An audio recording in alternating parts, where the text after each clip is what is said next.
the week with Saturday series. So today's workout was 1 power clean, 1 squat hang clean, and 1 thruster, followed by 2 toes to rings and 2 ring pull-ups.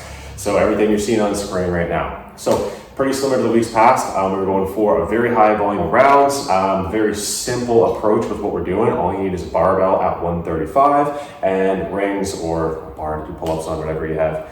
So that was today's workout, going 50 rounds through. So same idea as the last few weeks. It's that you go, I go, partner moves, you move, only one person moving at a time. And that 50 rounds is cumulative between you and the partner. So splitting it up evenly, 25 rounds apiece, done back and forth.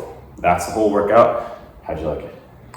You know what, I liked it. It wasn't too bad compared to the one when we did 100 rounds. Yeah.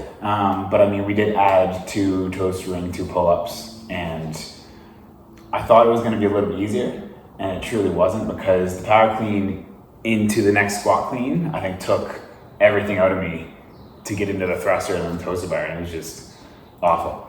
It's a mean combination. I mean, having the barbell in your hands for a little bit longer. So, you know, where the 1 week we did 100 rounds, that was what, 2 weeks ago, was it? Or was that last week? 2 weeks. 2 weeks ago, yeah. So the one was 100 rounds before, where we were doing the barbell movement at 135, but having it in your hands for longer kind of takes a little bit of a toll on the forearms and the traps. So that's the biggest thing I found is the difference, is just going through that and then having the hang clean, where I'm trying to pretty much cycle the barbell. Like, I'm not going all the way to the ground each time. So that catch on your traps each time, we went like 25 rounds of that. It was taxing. Yeah, it was taxing, yeah. It screwed me up pretty bad. So. Yeah. Either way, the entire time, so you'll see at the end of the video here, we were meant to do 50 rounds, we planned to do 50 rounds, but if you're counting 50 rounds of anything, we're gonna mess up eventually. So this week we messed up. We thought it was 50, it was 48 we'd done. So either way, take that with a grain of salt. The time was 18:47 that we finished with, but we did miss those last 2 rounds that we miscounted. So, you know. Let's think about adding on a minute, maybe. Yeah, well, I don't know. Whatever. Hopefully still sub 20, I don't know. Well, most of our rounds were about 20 seconds apiece. We were on like 20-second rounds. Yeah. So if you did it that way, if we kept that same pace, reasonably speaking, we'd be about 40 seconds to a minute, you know? That's on top of that. So either way, sub 20. If you can do it in sub 20, phenomenal. Give that a shot. But that's pretty much the whole workout today. Okay. Cool. Awesome. Enjoy.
Programming this week, we jumped into our first week of our new programming, which is fairly similar to our last program. Just our numbers changes. We added in a few different exercises. Yeah. What do you have to say? Yeah, so not a whole lot changed, right? So this is the third time we've changed it up. So since these videos have started, if you guys have been watching since day one, or if you go back and watch since day one, we've been through a couple different iterations of 6-week blocks of programming, where the entire 6 weeks follows that same theme of an inverse relationship between volume and intensity.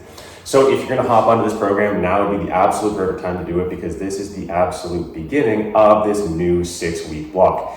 So all you need to get started with this program, if you're to follow these program cards on screen, like I said, this is week 1, this is where you start. So these program cards, all you need to know is your projected or your hypothetical single rep max in a few main movements. Any of the ones in those program cards where you see a percentage, you have to know your single rep max or your projected single rep max for that lift.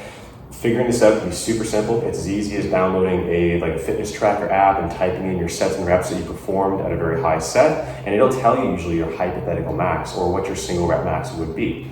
If you take that number and you fill it into the program cards, obviously getting rid of the weights that we were running for ourselves, find weights that work for you, and then on top of that, those percentage-based movements, make sure you're calculating that percent off of your projected single rep max.